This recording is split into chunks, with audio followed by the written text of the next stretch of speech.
Hi friends, నీటి మాట లోపల మాకురు ధన జన యవ్వన గర్వం. మనిషికి అహంకారం అనేది అనేక కారణాల నుంచి వస్తుంది. కొంతమందికి తాను గొప్ప శ్రీమంతుడను అని, కొంతమందికి తాను పండితుడని, కొంతమందికి తాను మహాబలశాలి అని అహంకారం.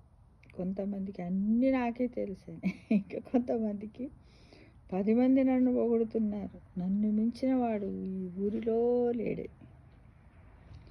ఈ అహంకారం వచ్చినవాడు రావణాసురుని వలె తప్పుడు పనులు చేస్తాడు. రావణుడు సీతాపహరణమనే మహాపరాధం చేశాడు. అప్పుడు ఎంతోమంది రావణాసురుడికి బుద్ధి చెప్పారు. మాతామహులు మాల్యవంతుడు కూడా బుద్ధి చెప్పడానికి ప్రయత్నించాడు. పెడచెవిని పెట్టాడు. చివరికి సర్వనాశనమయ్యాడు. ఆరంభంలోనే వివేకం తెచ్చుకొని అథవా పెద్దవాళ్ళు చెప్పిన మాటలు విని ఆ పని చేయకుండా ఉన్నట్లయితే పరిస్థితి వేరుగా ఉండేది. వీటన్నింటికి మూలం అహంకారం. అహంకారం మనిషి పతనానికి కారణం. దాన్ని దూరం చేసుకోవాలి.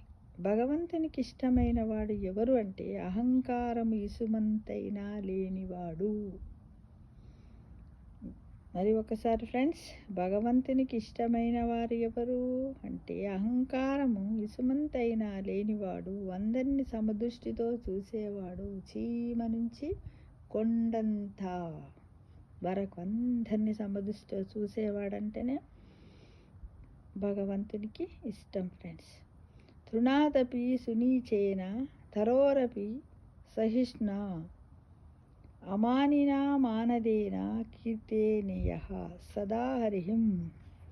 ఎవరైతే లవణేశం కూడా అహంకారము లేకుండా ఉంటాడో, ఎవరైతే సదా ఓర్పుతో ఉంటాడో వాడు భగవంతునికి ఇష్టమైన వాడు.